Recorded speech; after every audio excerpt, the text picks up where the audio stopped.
ஓம் சாய்ராம். என் அன்பு குழந்தையே, மனக்குழப்பத்திலிருந்து வெளியில் வர முடியாமல் தவிக்கிறாய்.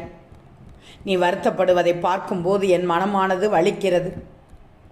நீ நான் கூறும் அறிவுரைப்படிதானே நடக்கின்றாய். அதில் எதுவும் சிறிதும் குறைவில்லையே. துன்பங்கள் எல்லாத்தையும் சந்தித்து முடித்து விட்டாய்.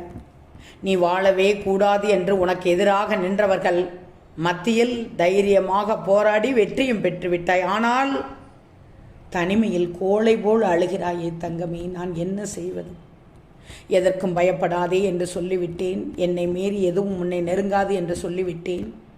ஆனாலும் உன் மனதில் இனம் புரியாத குழப்பங்கள் ஏற்பட்டு கொண்டே இருக்கிறது. அதனால் தான் என்ன செய்கிறோம் என்று தெரியாமல் கலங்குகிறாய்.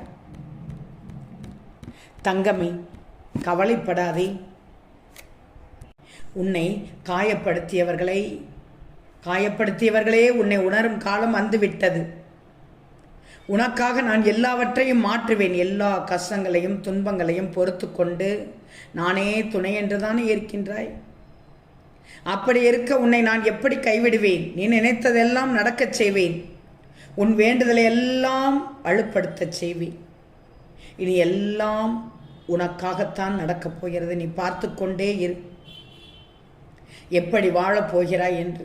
என் மீது முழு நம்பிக்கையை நிச்சயமாக நான் நடத்தி காண்பிக்கிறேன். இப்போது ஒன்று மட்டும் நல்லா தெரிஞ்சுக்கோ. உன்னை காயப்படுத்தியவர்கள் மேல் கோபப்படாதே, பொறுமையாக இரு.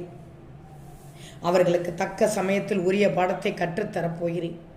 நீ அனைத்தையும் மறந்து சந்தோஷமாக இரு. மற்றதை நான் பார்த்து கொள்கிறேன். ஓம் சாய்ராம்.